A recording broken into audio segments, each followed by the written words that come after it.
तो 12वीं आर्ट्स, इसके बाद आखिर करना क्या है? ये एक ऐसा सवाल है जो बहुत से स्टूडेंट्स और उनके परिवारों को परेशान करता है।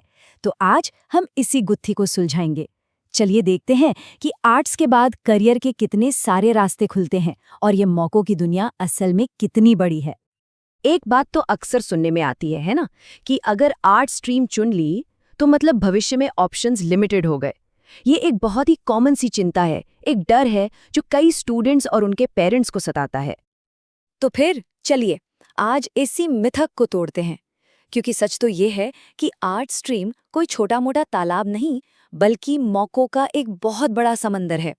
और आज हम सब मिलकर इसी समंदर में गोता लगाने वाले हैं।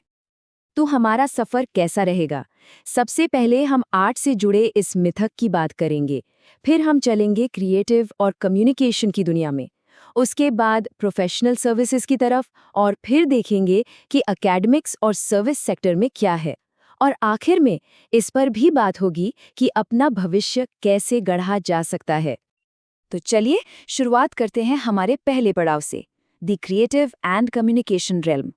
मतलब ये वो दुनिया है जहां एक्सप्रेशन और प्रोफेशन एक हो जाते हैं, जहां क्रिएटिविटी ही करियर है। यहाँ पर ना दो बहुत ही दिलचस्प रास्ते दिखते हैं। दोनों ही क्रिएटिव है पर बहुत अलग। एक तरफ है फाइन आर्ट्स और परफॉर्मिंग आर्ट्स, बीएफए जैसा कोर्स करके आर्टिस्ट, एक्टर या म्यूजिशियन बनने का रास्ता खुलता है। और दूसरी तरफ है जर्नलिज्म और मास कम्युनिकेशन, जहाँ बीजेएमसी जैसी डिग्री के बाद जर्नलिस्ट, पीआर एग्जीक्यूटिव या मीडिया मैनेजर बना जा सकता है। देखिए, दोनों में एक चीज कॉमन है, कहानी कहने की कला। और क्रिएटिविटी का दायरा यहीं खत्म नहीं होता। जरा डिजाइन और विदेशी भाषाओं के बारे में सोचिए। बीडेस यानी बैचलर ऑफ डिजाइन की डिग्री के साथ फैशन या ग्राफिक डिजाइनर बनने के मौके हैं। और वहीं किसी फॉरेन लैंग्वेज, मान लीजिए फ्रेंच या स्पेनिश में बीए करने पर ट्रांसलेटर, इंटरप्रेटर या फिर एम्बेसी में जॉब्स के दरवाजे खुल जाते हैं। इससे पता चलता है कि आर्ट्स में कितनी ज्यादा वैरायटी है। चलिए अब अपने सफर में आगे बढ़ते हैं और आते हैं दूसरे क्षेत्र पर, प्रोफेशनल सर्विसेज। ये वो करियर हैं जो सचमुच में हमारे समाज और बिजनेस की नींव को मजबूत करते हैं। अच्छा, लॉ की बात करें तो ये आर्ट स्टूडेंट्स के लिए एक बहुत ही शानदार और सम्मानित फील्ड है। 12वीं के ठीक बाद 5 साल का इंटीग्रेटेड लॉ कोर्स जैसे कि बीए एलएलबी में एडमिशन लिया जा सकता है, या फिर ग्रेजुएशन के बाद 3 साल का एलएलबी भी एक ऑप्शन है। ये कोर्स करने के बाद वकील, लीगल एडवाइजर या फिर जज बनने की दिशा में कदम बढ़ाए जा सकते हैं। तो ये इंटीग्रेटेड लॉ कोर्स आखिर है क्या? देखिए, ये एक 5 साल का डुअल डिग्री प्रोग्राम है, मतलब बीए और एलएलबी एक साथ। और इसका सबसे बड़ा फायदा 12वीं के फौरन बाद इसमें एंट्री मिल जाती है, जिससे पूरा 1 साल बच जाता है।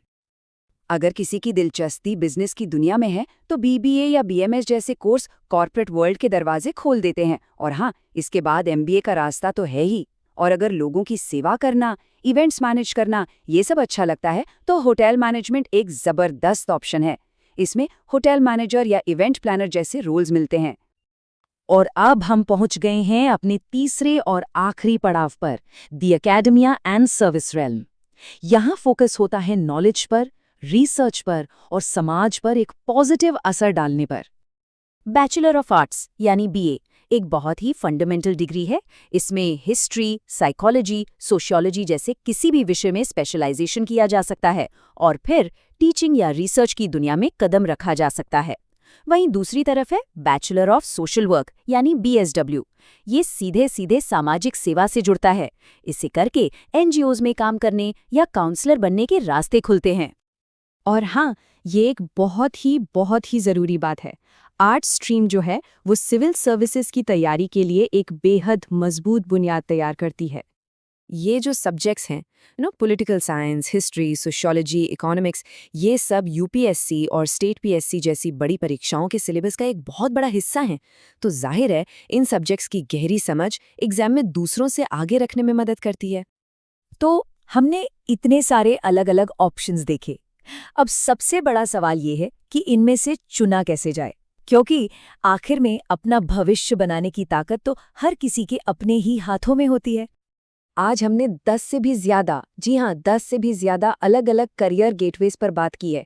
और ये नंबर खुद इस बात का सबूत है कि आर्ट स्ट्रीम में मौकों की बिल्कुल कोई कमी नहीं है। तो सबसे ज़रूरी बात क्या है? वो ये है कि सही कोर्स का चुनाव किसी की रुचि, किसी के पैशन और लॉन्ग टर्म करियर गोल्स पर निर्भर करता है। किसी और के कहने पर नहीं, बल्कि जो दिल से आवाज़ आए, उसी को सुनकर फैसला लेना चाहिए। भविष्य एक खाली पन्ने की तरह है। अब सवाल बस इतना है कि इस पर लिखा क्या जाएगा। इस पर जरूर सोचिए और अपने लिए सबसे बेहतरीन रास्ता चुनिए।